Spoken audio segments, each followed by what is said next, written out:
everyone, and welcome to Montgomery County Community College's Masterclass series. Yes. Okay. So today we are blessed by these two great friends of mine and great artists, Terry Jones and Helen Bruner. Part of the Women in Music series is to bring and to show how women are very successful in this business and how, we're trying to encourage as many women contributors in this business as possible. So I thought it would be great to bring these two in for our series to talk to you guys about all kinds of things. So please, let's give it up for Terry Jones and Helen Bruner. Hello. It's such a pleasure to be here. It's such a pleasure. Yeah, I have a lavalier on here. But it's a pleasure to be here. We thank you so much, David, for giving us this opportunity.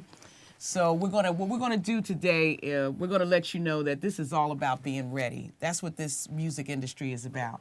Of course, our walk is a little different, being women in the industry. But basically, when you get down to it, we're all the same, because when opportunity knocks, you better be ready.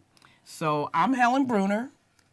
Terry Jones. And we are a Grammy-nominated duo, and we'll talk about that. But what we want to take you back, all the way back to, I don't know how many of you, some of you were born or not, but back to 1989. Okay? So who was one? Who was one? You were one. You were 1 year old. Anybody else? Nobody? None of you were born. Okay. You were 11. Okay, fantastic.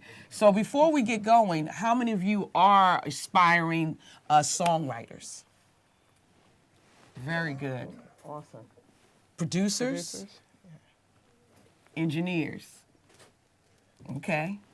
And Artists. So a lot of you are all of the above. So are we. Some of that is because we had to be, Some of it was not where we started. Terry and I started as artists. Vocalists. Yep, vocalists. And signed to a major label. So let's go back a little bit. Anyway, you have to be ready all the time. So whatever you're working on, finish it. A lot of times we have a problem with finishing. Doesn't sound great. Oh, it's not good enough. When we started back in 1989, I could tell you this, there's a record what we're going to play for you. It's called Over You. And I was at a conference in New York. There was music conferences back in the day, and there was a mic, of course, to ask the question. And there were all these producers in the room. And instead of me asking a question, I sung on the mic, loud and throughout the entire conference center. It was at the Marriott Marquise. And at that moment, I had about 25 producers that came up to me and said, we want to work with you. At the time, 2 of those producers lived in Philly, where I live, in Philly. So those are the 2 that I elected to work with. And we go in, and I had this little song called Over You. And we started working on this little song that I'm this writer and this, so I'm like, okay, let's see what we're going to do. We're in the studio. Now, at the time, I don't know that I'm actually helping to produce this record because I don't know what production means. All I know is I'm saying, well, no, maybe we need to add a kick here and maybe we need to take this hi-hat here, but I don't know I'm producing. All of that to say, we finished this little record. And we take this record around, and it was a label at the time called Warlock. Warlock Records picked up the song. And I'm excited. I don't know what I'm doing. Before I finished the song, I said, well, it's not too right yet, so I go into MCA. There was a record label called MCA, and they had a studio. And they said, well, look, you need a little extra time. We'll give it to you, but we need 50% of your publishing. Well, I didn't know what that. I was like, okay, no big deal. I let it go. I get to the deal with Warlock. We release this record. The next thing I know, the record is picked up all over the world by Island Records, UK. So I'm going to play a little bit of this record. 1989, it comes out in 1990. I sound like a munchkin to me. But it is now considered a classic, which is quite interesting. And I sort of have a title of it's a house record. At this time, it's considered house music. So here we go.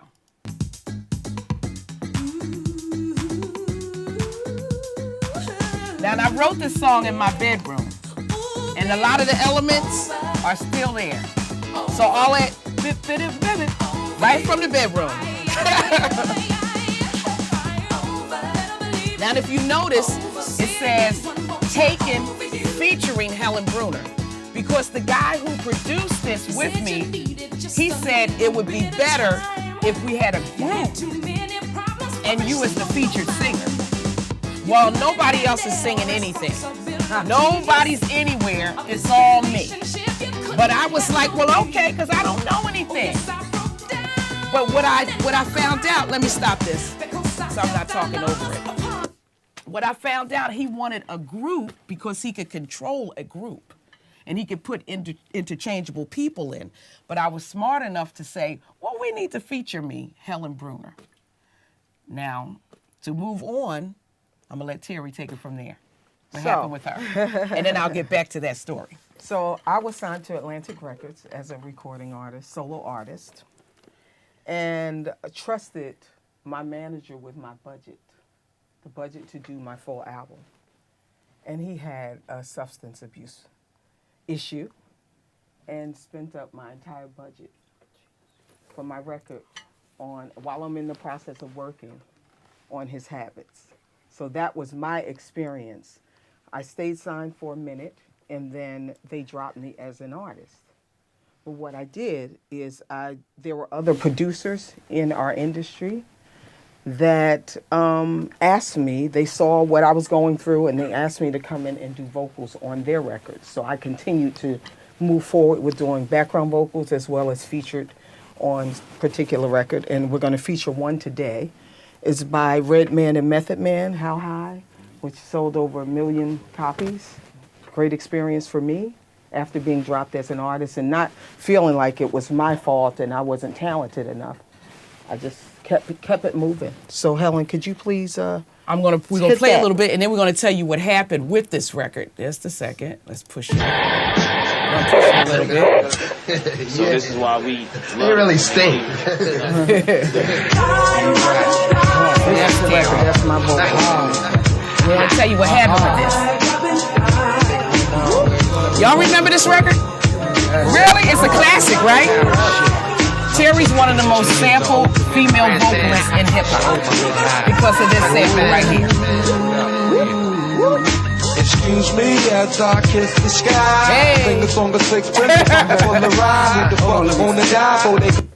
So the thing about this, Terry goes in the studio and cuts all these vocals for this producer. Now you tell the rest. So cut the vocals for the producer, and the producer takes my vocals and send it over to the label for Redman and Method Man for that record without me knowing. So here it comes again. So, of course, the record, I'm driving and I hear it, and then of course I get my attorneys on it and it's all taken care of. But that was just another experience of working with someone and them not really doing the proper business. So, but it turned out being, was a big thing. It was a big thing, and I'm happy now. Right. That I was able to take care of business, because some people would have not known to do anything. They would have just been like, okay, well, I guess there's another story, but I wouldn't let it go. So, so it became a positive outcome. Exactly. So when you go in the studio and you do work, the motto there is to have your paperwork ready, because sometime when you're young, because we were super young, and going back to Over You, I didn't know to get paperwork to say, hey, I'm the co-producer. Hey, only thing I knew about was songwriting and publishing. So when the record came out, it says produced by just him, no production credit for me, and I'm going to tell you now, credit is more important than money, because that's how you're going to get your next job. You may spend the $1,000 or the $10,000, you know what I mean, whatever it is. But if nobody knows that you did the work, you're not going to continue to get the calls. So Terry, In my situation, Yeah. I had the work done. I mean, the paperwork, because after my Atlantic experience, I learned from that. But you can still work with people, and they don't have any integrity in what they're doing. Instead of him calling me to say, "Listen, I'm sending this over to the label. Redman and Method Man would like to use your vocals," he just sent it without really letting me know that he was doing that. yes. But we were able to work it out. Yeah. So now we're moving along. It's 1991, and Over You is successful, but Warlock is doing nothing with my career. I mean, nothing. They're kind of like pushing me to the side as a producer, you know, all sorts of things. Now, there was this band called PM Dawn. Do you guys, you know PM Dawn? Well, PM Dawn would come to the studio and they would say, "Helen, you know, we really want you to work with us. We got this concept, and we want to go to the UK, and we want you to come." And I said, "No, you guys go ahead," because I'm like, do what you're going to do. You know, you try to make it. Of course, that was the dumbest thing I could have ever did, because I should have went, because I would have been on that record. But that was okay, because other opportunities were coming. Because Cardiac Records was owned by Virgin Records. And they heard about my little record, Over You, and asked me, could I come in, because they had an artist on a song and she was being very difficult. And they asked, could I come in to replace the artist? Now, because of Over You and the things that I went through, I started working on material.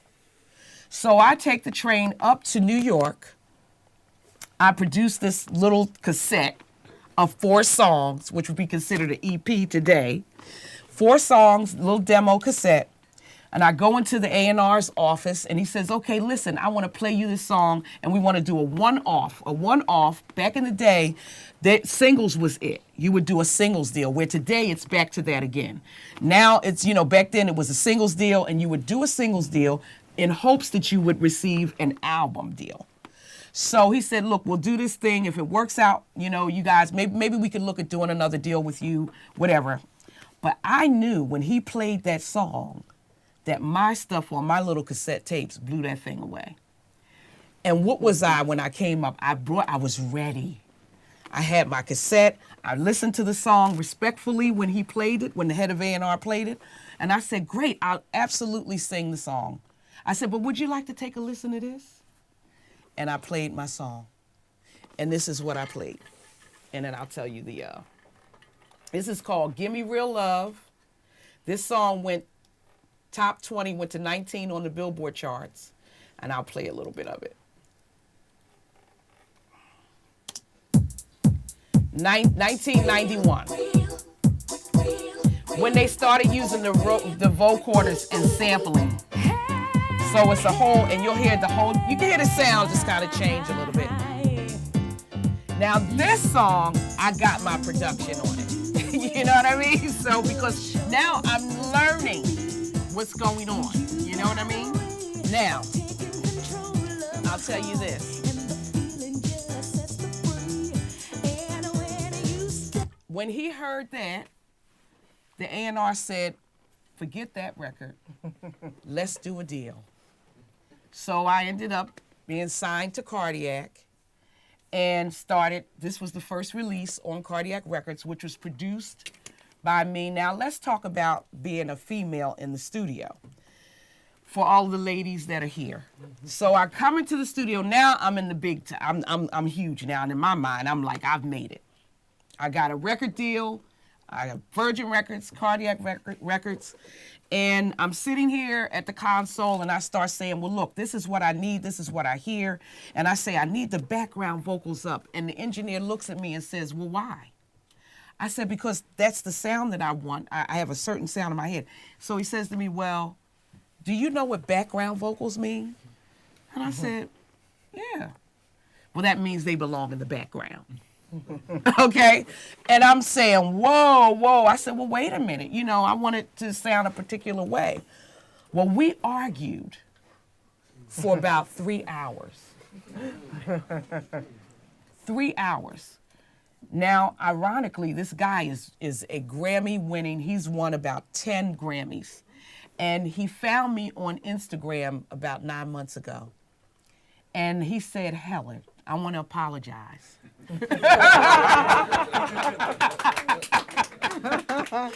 And he said, I've started mixing my background vocals. And so I said, well, thank you. You know what I mean? I was validated. But it was a struggle. It was a struggle. And every time you hear that record, you always say, I just wanted the background. Well, it's a little because in the end, what they did, and you guys really, what they did at the end, after I got it the way I wanted it, they went back and moved it and sent it off to mastering. So what you hear is not what I wanted. So maybe instead of going 19 on the Billboard charts, it would have went #1 if I had my background vocals the way I wanted them, you know, because I wanted to sing along, you know what I mean? But you have to be forceful. And that's saying at the end, always go to the mastering session if you can and listen and make sure that's your mix. Or because you guys are independent, you're not sending it off to the label and the label is doing that for you. But if you do get a major deal or you get a huge production, always let your ears touch it at the end. Yeah. And make sure, and even in your contract, say it's not to be touched unless I touch it. Because they will change your mix. Mastering and mixing can make or break a record. Yes. A great record. And yes. so we always sit in on all of our mastering sessions. Yeah. And now a couple of guys we really trust and they know what we want. And always send something that they can compare it to, you know? So I want to stay on on point because I can go, woo, you know what I mean? But all of that to say, I was ready. Terry was ready. You have to be prepared. If you're not prepared, you know what I mean? It's just a wrap. Now, so talk about the Virgin. Moving right along. With Virgin Records, I'm thinking, hey, listen, I'm getting ready to be a star. I'm on BET, I'm on MTV, I'm on the cover. Back in the day, there were these magazines called Right On Magazine and Teen Magazine. I'm in there. What? And then the call comes, Virgin Record closes Cardiac Records. Okay? So now, what happens? Now I move over to Virgin Records. And they just don't get my vision. So guess what happens? I'm going to tell you. Janet Jackson needed $80 million. Tina Turner wanted $72, and the Rolling Stones wanted $60. They only paid me $250,000. So who you think they're going to write off? The 72 artists that they... You see what I mean? So for all of you artists, but I'm thinking I'm a failure. I'm no good, okay? I'm dropped from the label. But 6 months later, I get a check because I'm the sole writer on Give Me Real Love and Over You, even though I lost 50% of my publishing on Over You, but I maintained all of it on Give Me Real Love. And I get this huge check from my performance rights company. Do you guys know what performance rights company is? ASCAP, BMI, CSEC, it was ASCAP. And it's from the UK. And it's enough money where I can live for a nice little amount of time. Well, Terry and I go to the UK. And we realize that we're not failures. It's just business. So when you are in your career and somebody turns you down or you don't get what you want, it's not for the love of music. It's just business.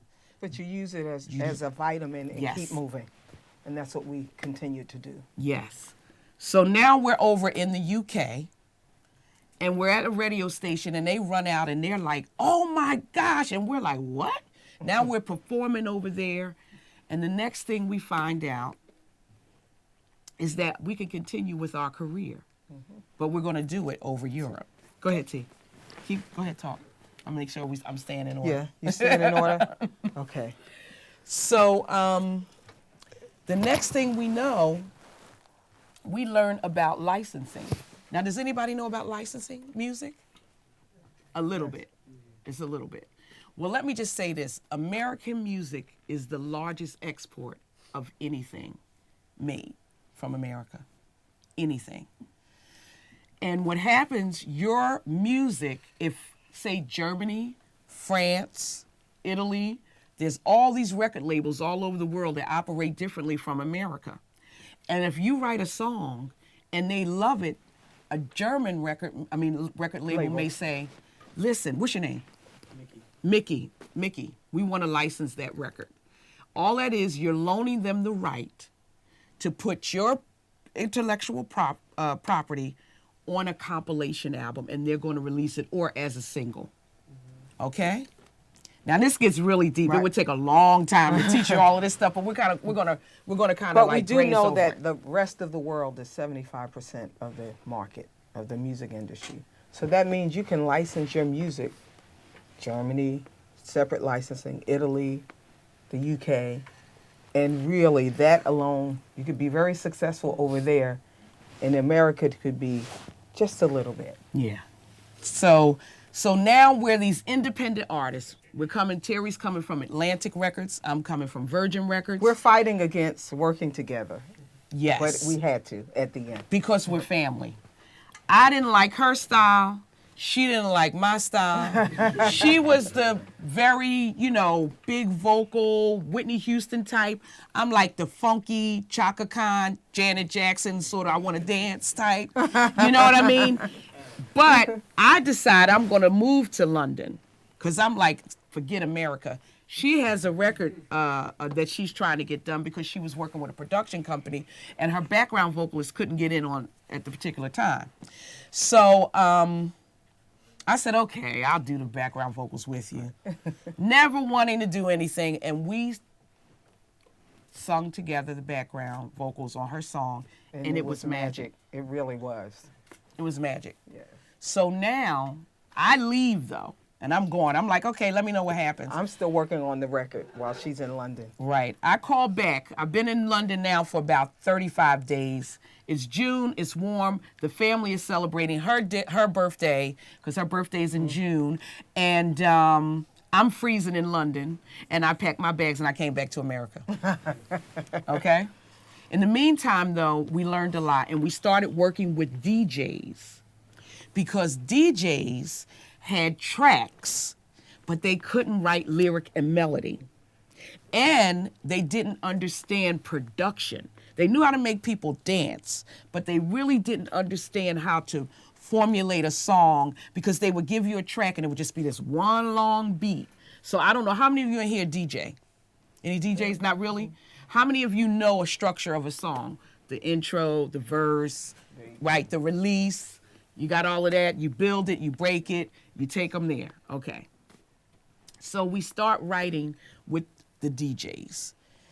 And Terry and I write this song called Caught Up. Now time has passed. It is now 1999, thinking that the world is getting ready to blow up.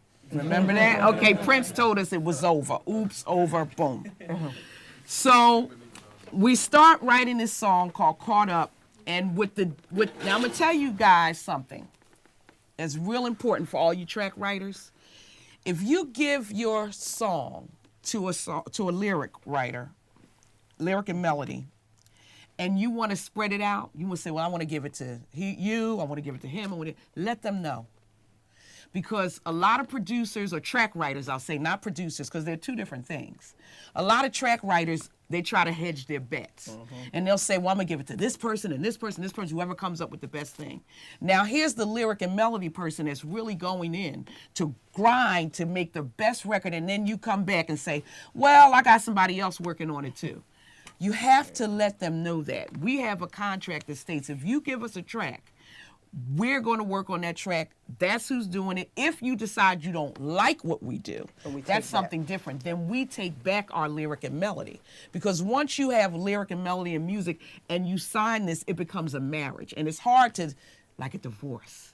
It's very difficult. Okay? Okay. You're not there yet. Yeah, you're not there yet. Well, maybe some of you, maybe.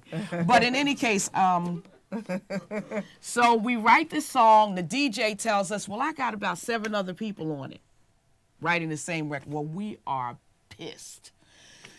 Because not only are we writing to it and we may produce it, we're also shopping it. where somebody else may just be writing the melody and lyric, Yeah. and that's it, and it's not going to go any further. Yeah. So that's an issue.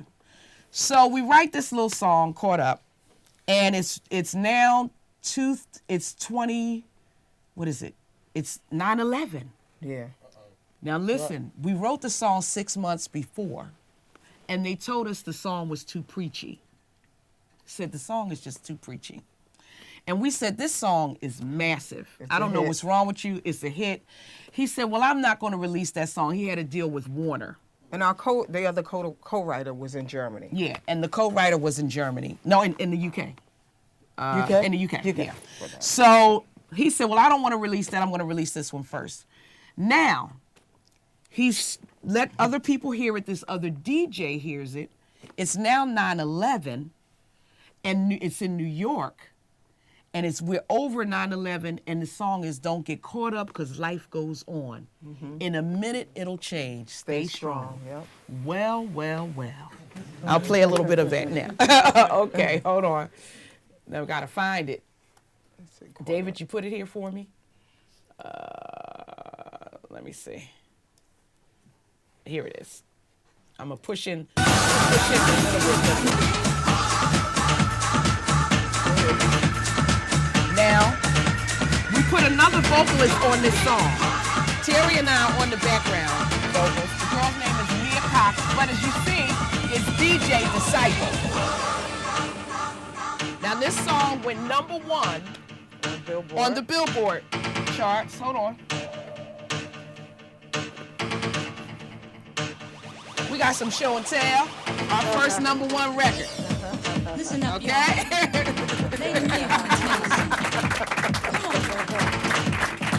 And boy, that was a feeling, I'm going to tell you now. Yeah. So you hear we put this, so they said this was too preachy. In life, there's gonna be a little pain. But we didn't know that. There's gonna be a few We wrote this 6 months before 9/11. Yeah. It'll be We just all right. wrote what we felt. Girl, you hear what I'm telling you. You see what I mean? So just let you know, do what you feel. If you feel it and you believe in it, the first time you hear it, it's the first time you feel it. You know when it's right. You stay with it. Don't get into all the minutia of it later and then somebody says, well, could you change this? Could you do that? If it was what you felt in the beginning, you ride with that. Yeah. Because I'm telling you, that's what we did. Okay? And we got a #1 record that was licensed all over the world. All over the world. And it paid for our house. Completely paid for that. You know what I mean? So it's like, boom, property done. So, you know, it was something that we stayed with. Now, we're going to move on to the next song, which is the movie. Go ahead. Talk about the movie. So we wrote this song. With the same two guys. We put this other vocalist on it because we felt like, okay, we know who would be perfect for this song instead of us doing the vocals. Put this other vocalist on it. We go to New York, and someone was interested in licensing the song, one of the labels, Yes. It was Nervous Records. Nervous Records. And we said, but they wanted 50% of the publishing. Now go back to 1989. And When they got 50%, another label got 50%. So here's lessons learned. Go ahead. yes. And they also wanted to pay us in advance, but it was very small. It wasn't- $2,500 Okay, for something. So we're like, huh. for So our we- 50% of our publishing. Yes. And then they said to us, well, it's only a little It's bit only of one song. One song, you have to, just one song. And we said, well, one song could be big for us. So we believed in it so much that we turned the deal down. But we were shopping the song while, we were shopping the song as well. But Gerald in the UK had a deal. He just signed a deal with EMI Publishing when they existed. Yes. Okay. And so they were looking for music for this movie. And the movie was the score. Just a temp. Yeah. So they track. put us on the temp track. Now you guys know what a temp track is in film? It's just a placeholder. Placeholder for what they really want to maybe find later on. They put us on the temp track, and they ended up keeping it. They called us and said, but this is the deep part about this.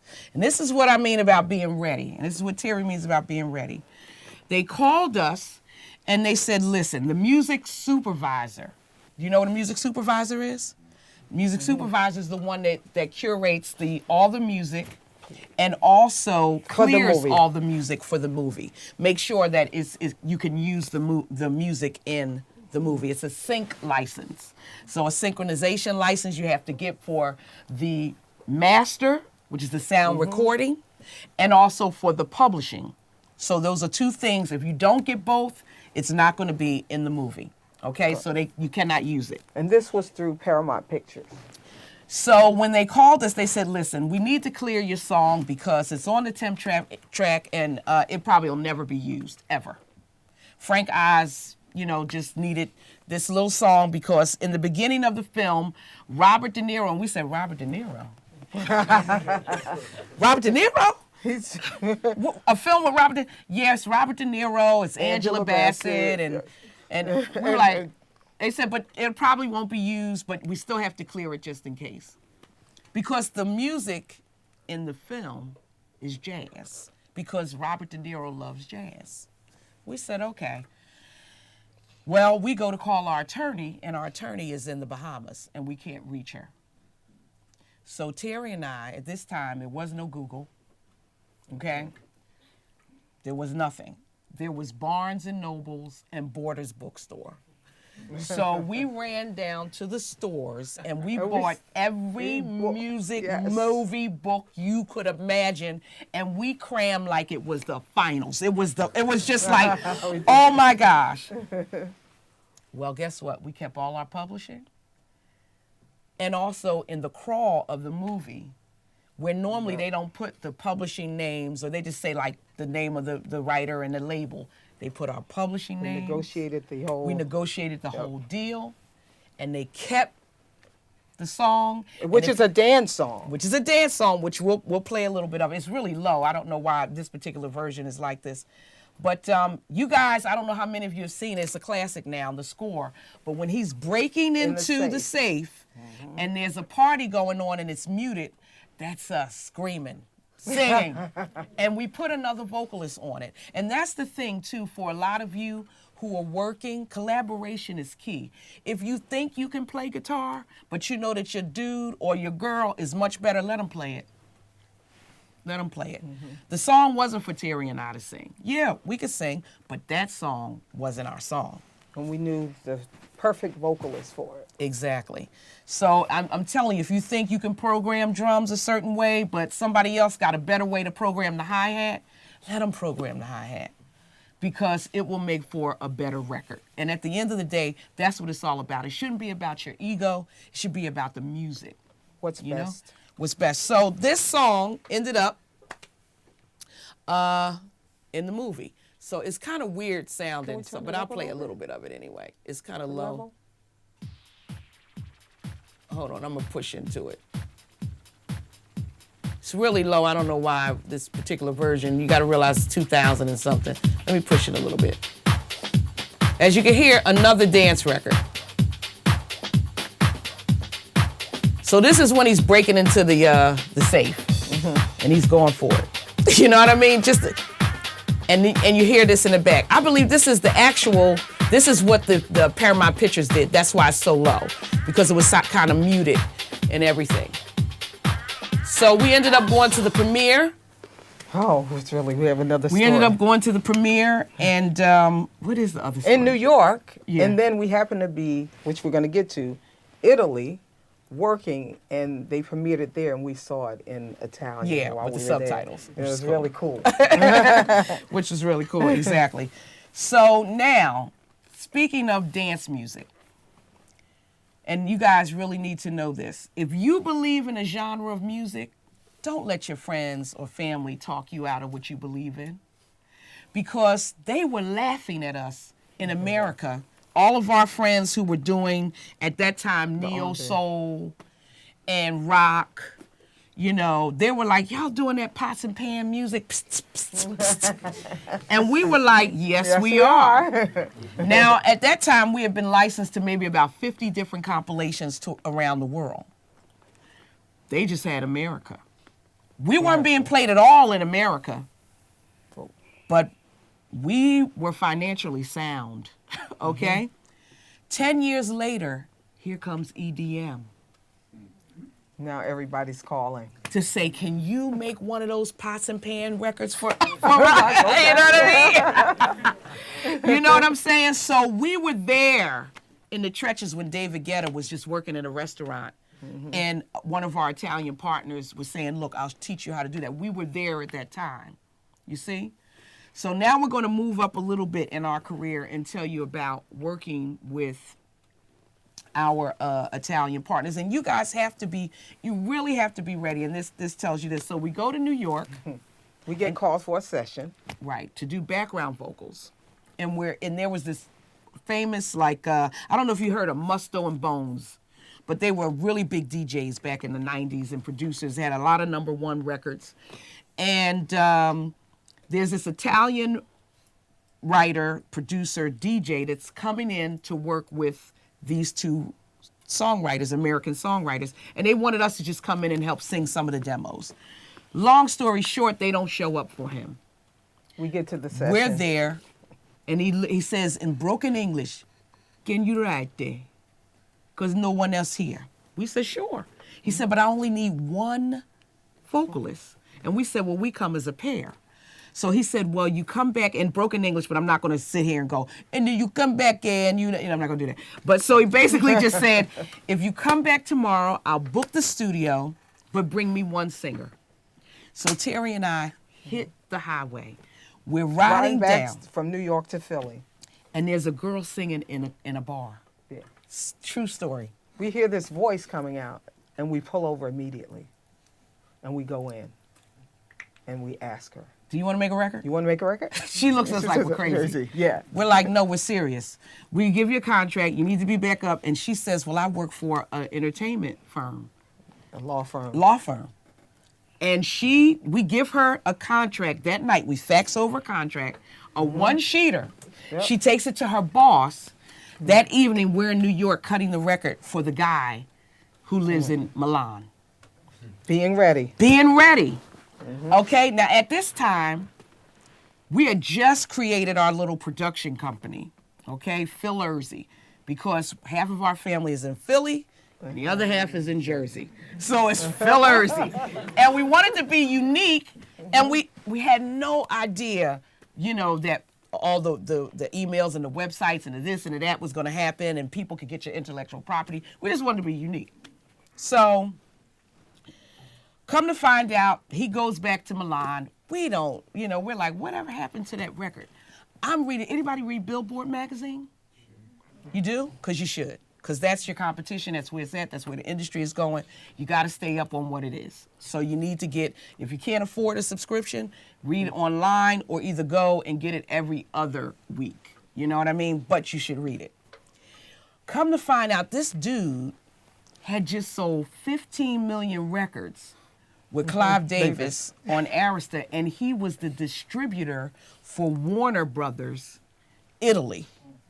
We don't know We this. didn't know this. We're just going in for a writing session in New York. He calls us and says, girls, we have a hit day. Just like that. And we're like, huh? He says, you're licensed to about 70 records. I need to come to America. Now I come to you. And he flies in. He wants to record in Philadelphia International Records. Anybody ever heard of Philly International Records?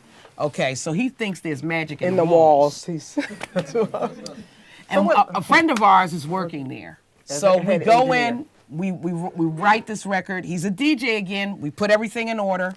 The next thing you know, we're in Milan. He flies us to Milan, and life changes. and we begin to write records for Italian DJs and producers and things like that. And there's a problem now because we don't really understand the mechanics of publishing over there. So they kind of get us a little bit because they're like, well, we give you publishing, but we only give you this much because that's all we can. Well, we begin to learn once again. And now Terry and I write a song, and they make a mistake. they release the record before they get the clearance from us because they think that we don't understand now about the publishing. So they want to negotiate the publishing. So they shut down a restaurant for Terry and I to walk in. Oh, yeah. Walk into this restaurant. We have the president of Universal Italy. We have everyone in there trying to negotiate our publishing because we needed to make it bigger. Now, we already know that the record is number 8 on the Italian charts. So you know what we do? It's been nice doing business with you, but we're keeping everything and goodbye. And we fly back to America and we start our own label because we know now we're ready. Okay. But we still maintain. We still work with them. We Yeah. love them to death. They're And like family, It's family really. now. It's too many years. So now we're big shots now. We know what we're doing, and we write this little dance record again, and this thing flops. I mean, it does 0. We do everything. We do vinyl before vinyl was hot. We just was like, we got this thing. But what we didn't do was plan for marketing and promotion. So if you're gonna do anything, please have your budget ready for marketing and promotion, because if not, if no one knows it's there, you and your family can listen to it. You and your friends. You know what I mean? So oh my gosh, we are devastated. Because, we have all the success. Well, we get a call from a friend of ours, and they say that A&E is doing this new show called Parking Wars. And they need music. They needed music. Well, we got 11 songs that's just sitting there about piled up this high with CDs and vinyl. So we said, okay. So we send them a copy. Well, they end up using 6 of the 11 songs on 5 seasons of Parking Wars, which pays back every single dime That we spent. Yes. And Parking Wars ended up being picked up in Canada, in the UK, in France. So the residuals are still coming in. So we were ready. We had something. So sometimes you have to know that maybe how you intended to release it doesn't necessarily mean that's the way that it'll end up becoming successful. So that's that. Now we're going to move on to the Grammy nomination. And let me get this. Go ahead, T. You could talk about how that happened. So, Because sometimes I tend to overtalk. listen, Go ahead. energy. My biological mom passed when I was a baby. She was an famous R&B singer. And it was very hard for me to kind of listen. I would see her image on TV and all around the world. I would watch TV as a little girl, and I would just not be able to deal with it. Can I pause you for 1 second? Yeah. Did anybody see Muhammad Ali when Will Smith played it? And do you remember the young lady that was singing when he met his first wife? She was portraying Terry's mother. So Yeah. go ahead. Yeah. So, just as a young girl, I would watch her image. My sister and I were not getting any residuals because my family was so distraught when she passed away. She was 27 years old. She went into a diabetic coma while she was on tour. And so I watched this. And as I got old enough to really kind of deal with it, thanks to my sister over here, who got me through Yeah. the hard times, she was signed to Philly International at one time. What was the label at that time? Oh gosh, I can't remember. It was a One different label. with Kenny. Neptune. Neptune. And she had done a few records in Philly. Her name was Linda Jones. Song is titled Hypnotized. So she was an R&B singer. And she recorded things. And I happened to be over at Philly International, and they said, Mr. Gamble and Mr. Huff said, listen, we have some unreleased stuff. It's your mom. Here. And handed it over to me. And I had things that my family had kept. So Helen and I decided to rework some of the things and do new works around the unreleased stuff and some of my mom's things. And we wrote and produced a full project titled Soul Talking. So let me take it over. She pushed So me. it was basically to reclaim Terry's mother's legacy. So we wanted an engineer to mix it because we were too close emotionally to the project. Yeah. Now, We cried on the last song. It was just yeah, really it was emotional. a lot. It was a lot. Yeah. Because everything was coming into fruition. So we said we cannot mix this record. We have to give it away because we're just too close to this project. Now, on this project with the Recording Academy, I don't know how many of you are members or Grammy U members. Anybody in here? Recording Academy? Okay. I can figure that, right? Anyway, the Recording Academy, of course, their signature are the Grammy Awards. But the Recording Academy also has 364 other days that is working tirelessly to help people like ourselves to network and just become successful in the industry. So it's something that you guys may want to look at. And we'll tell you a little bit about the Recording Academy in a minute. But so the guy says, okay, I'll mix it and I'll do it gratis for you because I know how heartfelt this record is. And he's a top-notch engineer. But he got a major record label project. And he said, listen, I just been hired for an album for a major label, A-list artist. Can you push your record back 3 months at least? And I'll still do it. And we went and we thought about it long and hard, and we said, you know what? Something in our gut, once again, something in our gut is saying, do it now. So we ended up mixing the record. We only had one chance. Out of the 12 songs on the CD, there was only one song that could be placed in the Grammy Awards. Because with the Grammy Awards, nothing can be older than 5 years vocally recorded. So and not released. So if it was recorded within a 5-year period and hasn't been released, you can, and it's once it's released with a proper barcode and everything, you can, an IRC code, you can enter it into the Grammy process. So out of all the songs, we did this one song with her where Terry and I sing a verse, she sings a verse, and of course we create all new music around it. So that was the only song that we could submit. So we submitted the song into Best Traditional R&B Vocal Performance. Well, we had 270 entries in that category. We just knew we're the only little independent owned by these two women. No way will we get a Grammy nomination. Well, next thing we know, we get a call when the Grammy Awards announced, and lo and behold, This is our medallion. we're nominated for a Grammy. You talking about Crying, laughing, everything. At so the you same can time. kind of see, we didn't win. Al Green did. But who can beat that? You know what I mean? You know? But I'll put this on. We keep it in the box. We don't ever wear it, but since this is a special occasion.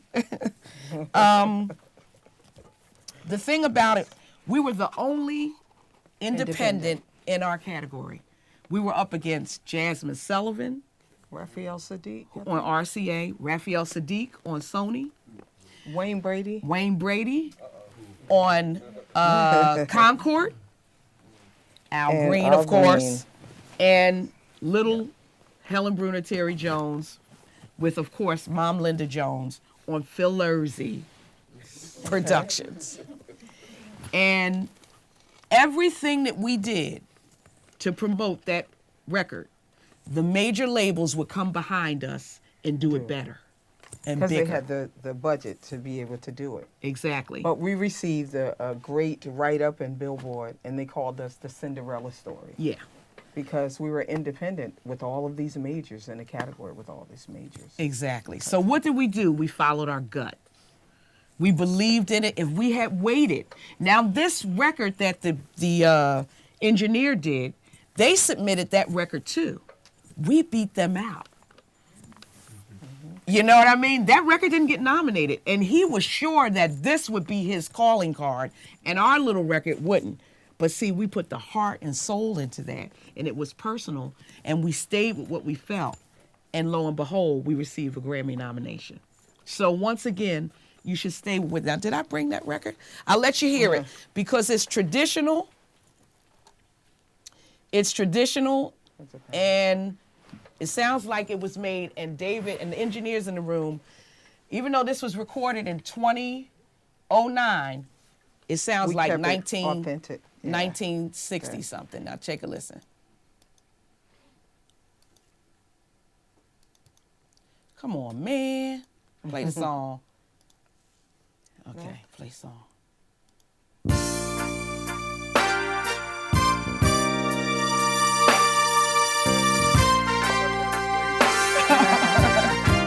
And you'll hear this. So this is our Grammy-nominated record, Baby I Know, Linda Jones, featuring Helen Bruner and Terry Jones. So you'll hear it. Baby, I know the only time Vocals all mono. that I'm gonna leave you, boy, yeah. Now her vocal is 1969, my Linda. No longer use wings to fly. Oh, no. Now we're now. Can we take a minute? I wanna work it out with you. That's me. Can you hear me, baby? Now I'm wrapped And we up used the in karma. it. Can we make You know the it karma? through? So we went back all them old sounds. I really wanna work it out with you. Oh, baby. That's Mom Linda. Oh, yeah. Now can you hear it at 1969 versus 2009? You know what I mean? So, and then I'll let you hear Terry and see how close Terry sounds to her mother. That's Terry and I doing all the background vocals too. And I played every part. Every part. That's me and my mom together. Her and her mom. They no longer grow from the rain. Oh, can we take Now a this is minute? Terry. I wanna work it out with you.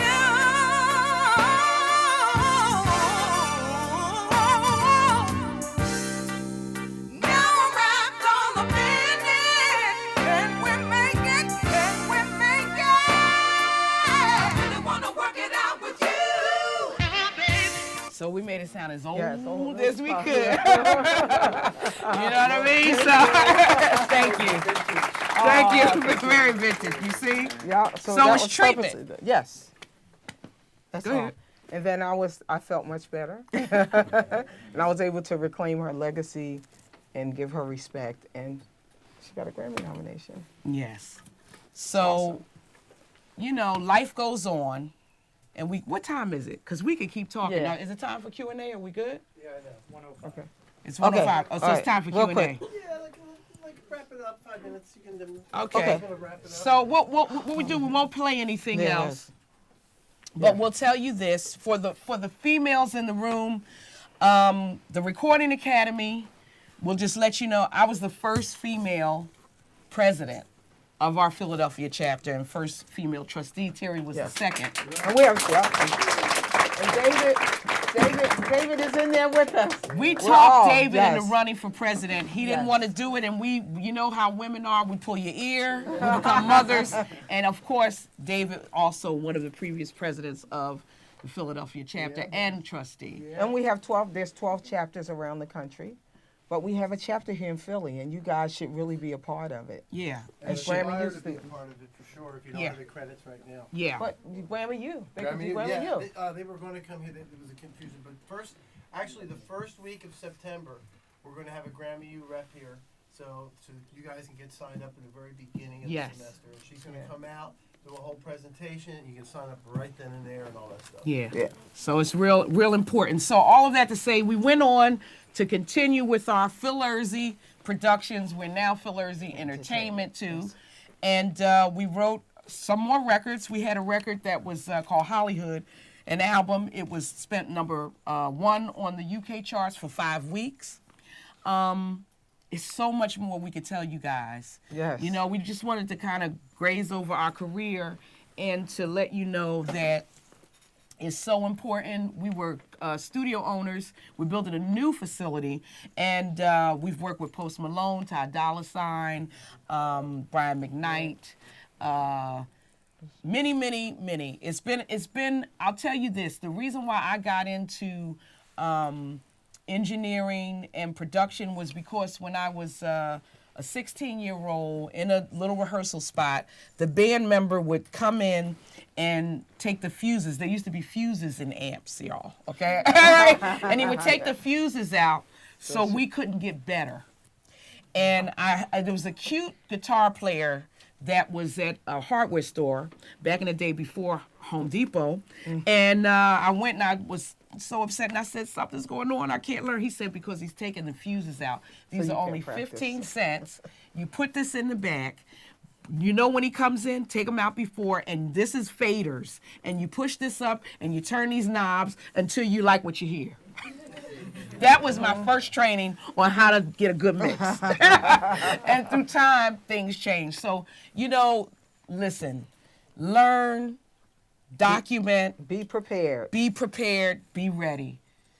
Questions? Go ahead. Was it the first time you ever sang with your mom? Yes, because I was a baby when she passed. Right. So it How was old just were you? reclaiming her, 1, Oh, okay, so 2, you're really baby, yeah. Any some questions? Here we go. What were some of the challenges that you faced as women, Black women in the industry? Like any specific challenges or experiences that you had? Oh, wow. As you know what, I don't know if it was so much, you don't know if you're being discriminated against because you're Black, but you know when you're being discriminated against because you're a woman. You know what I mean? Things like you're kind of passed over for opportunity, so you have to learn how to balance. Sometimes we as women, if we come off so aggressive, it's a turnoff by a lot of men. So you have to learn how to balance your femininity without seeming as though it's a sexual thing, because it's real. You know what I mean? It's real. And I would say that certain opportunities we were overlooked. We had to create our own opportunities because we wouldn't be the first one that they would call. Also, you're looked upon more so as, oh, just a singer. Singer, that's it. Yeah. You know what I mean? And your contributions, where if we're sitting here and there's a young guy that walks in, they'll say, well, come here, man, let me show you this. But you have to ask, can you show me this? Now, maybe it's different with your generation. I don't know, because we're not here, and because we've got so much experience, they're not going to treat us the same way. But a lot of times, I know I had to fight my way as a producer and engineer to get respect. You know, it was a consistent fight. And I don't know if that was because I was African American, but I surely know because I was a woman. Also, they say we are better listeners as engineers and producers. I don't know. They say because while we're taking care of the baby, cleaning the house, we could do so many things that we're very great listeners. So never doubt your talent. Hi. Hi. Did you guys have like a defining moment in your careers where you knew like I chose the right career path, like everything's gonna be okay? Oh, wow, that's a great question. That's a great question. When I would say for me, That's because they're all asking that question right now. I would say when we got our first number one, because many times I doubted, like, why the heck are we still doing this? You know what I mean? It became a part of our blood, but I knew when we got the number one, I said, I was right. You know what I mean? What about you, Terry? For me, I always knew from just a little girl that this is what I wanted to do, and I wanted to carry on my mom's legacy as well. So for me, it was all of that. I never doubted it, ever. Yeah. I knew this is what I was going to do, and I stuck with it. Mm-hmm. Yep. Who else? Don't be shy. Come on, you got him here now. Go ahead. Shay.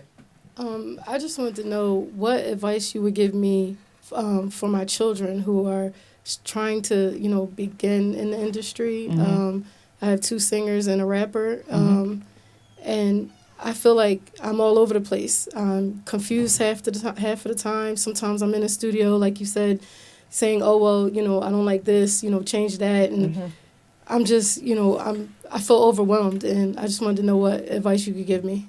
Okay. Can I say Yeah, go something? ahead. The first thing is to have them around the right people that you trust and that are professional and that can really be a positive influence on what it is that you're trying to accomplish. Yeah. For me. And then you have to, when you say you feel that you're all over the place, explain that to me really.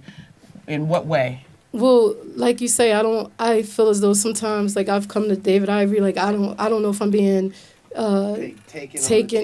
Yeah, and I'm like, and it's like, okay, well, am I doing this the right way? And what about the paperwork? And I just feel like really overwhelmed, and it's like, is it worth it to me now? So the business aspect Let of me it. interject because Go I ahead. kind of know a little bit about this. Okay, sure. situation. And she, like I try to help her a lot because it's the same thing. Oh, it's okay. Oh, we don't have to worry about the paperwork. Oh, we'll split it. No. But when we split it, you never get a paperwork, if I'm saying that all correctly.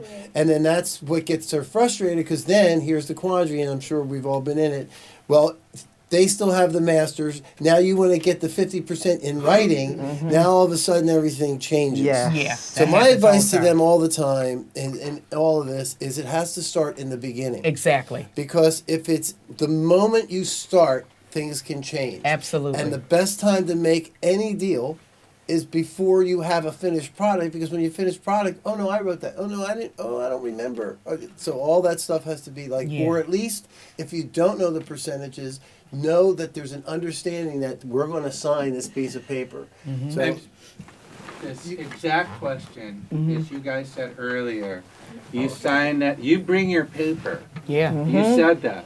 What paper? Not like when you say it, that's what I was telling you earlier. Right. Like, oh, the paper. Yeah, We but know. they don't know what we're talking Blank about. piece of paper? Is it a form? Right. We normally will do a split sheet. Okay, so this way at least we have a beginning. And everybody know, even if it's on a blank piece of paper, something that says, also document who was in the studio, who played what, who did what, because it changes through the course of time. Because if this record may not come out for 2 years, you can't remember what was done, and nor can you remember who did what. Then find out, do they have a publishing company? Who is the performance rights? meaning ASCAP, BMI, or CSAC. Exactly. You know what I mean? You need to find all those things out because a lot of people think, oh, I'm a publisher. And we say, well, what's your publishing company? I don't know. And also when you do. She said that exactly perfectly. Too. It's the pause. Yeah, it's the pause. Oh, I don't know. So you have to get those things. There's a book as far as the business is concerned, and of course you're being taught Music, Money, and Success. So it's going to teach you a lot of things, but there's just certain things you should know. Credit is so important. Yeah. So when you come in the room, you need to know who does what. What are you doing? If you already know who produces, you already know who wrote what, and if your kids give a line or two, they are now writers. They are contributors. David, she wants the mic. They write their own songs. Oh, fantastic! So everything written is from them. Is the music as well as the lyric and melody? The